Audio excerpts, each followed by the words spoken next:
Eu queria conversar um pouquinho, haja vista que já tive 2 atividades hoje para tratar dos temas exclusivamente municipais. Eu queria falar um pouquinho do cenário nacional e comentar uma frase do presidente Lula numa entrevista que ele deu, se eu não estou equivocada, hoje pela manhã. Disse o presidente que a ordem que a Justiça do Rio de Janeiro deu foi uma ordem para prender, não uma ordem para matar. E que, por isso, as investigações têm que ser feitas, né? E, obviamente, com as responsabilizações devidas. Eu só queria, respeitando a visão do presidente e de muitos formadores de opinião, inclusive na universidade em que eu leciono, eu só queria chamar a atenção para um ponto. Será que essas mortes não ocorreram porque esses policiais foram recebidos com drones que soltavam bombas? Então, é óbvio, né, que todos nós, quando há uma intervenção policial, uma operação policial, o que nós queremos?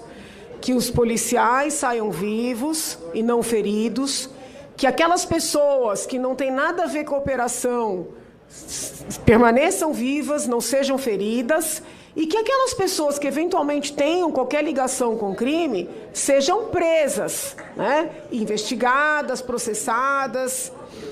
Agora, se chega uma operação num determinado ambiente e as pessoas recebem os policiais com bombas lançadas por drones, fora outros armamentos, porque muitos eram os fuzis, não me parece razoável, né,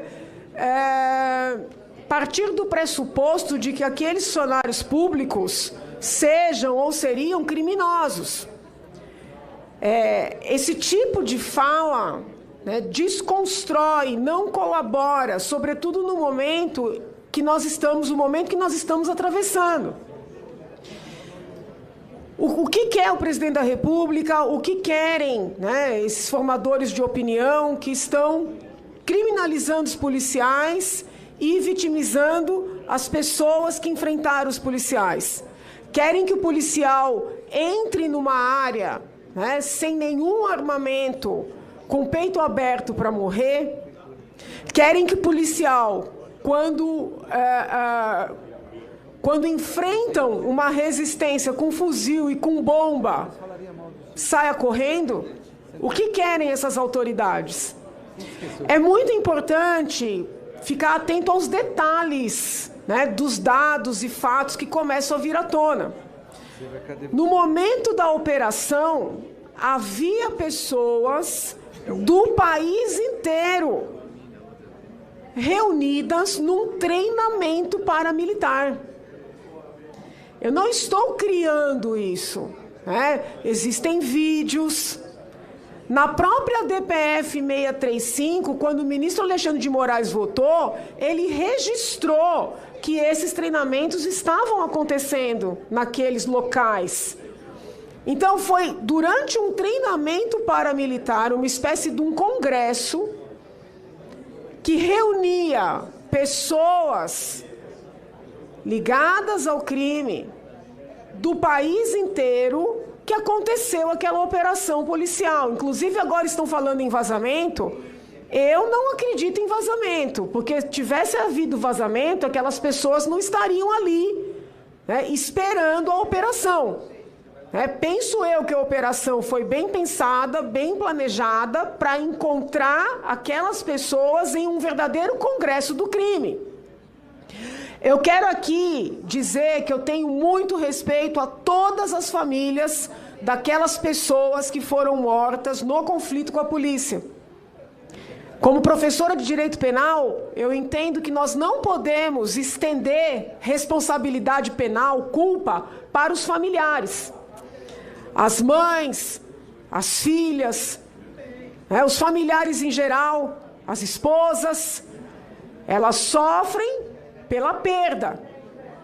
Então tem que ser respeitadas essas pessoas.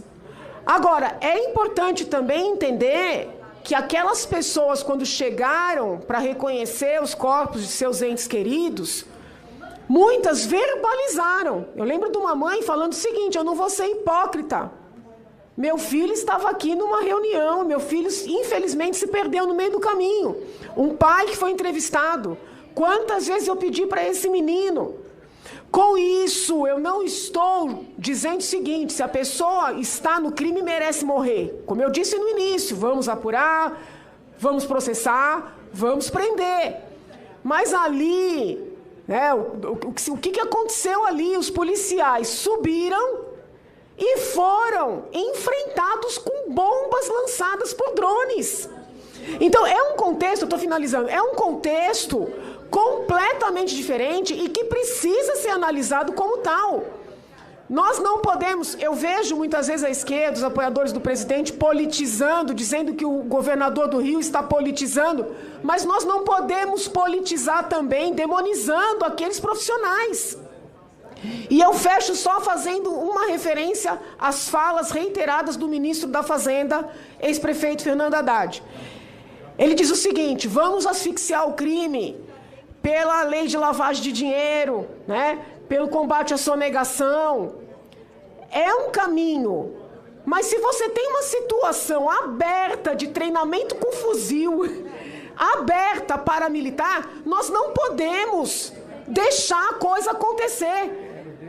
Que Estado é esse que sabe que tem forças paramilitares fazendo treinamento em facções criminosas e diz que está combatendo apenas por meio da lavagem de dinheiro? Então, um caminho não afasta o outro. É essa reflexão que eu gostaria de propor, né, a esquerdistas e direitistas. Porque nós estamos enfrentando um problema sério, né, e esse radicalismo está nos impedindo de raciocinar. Obrigada, presidente.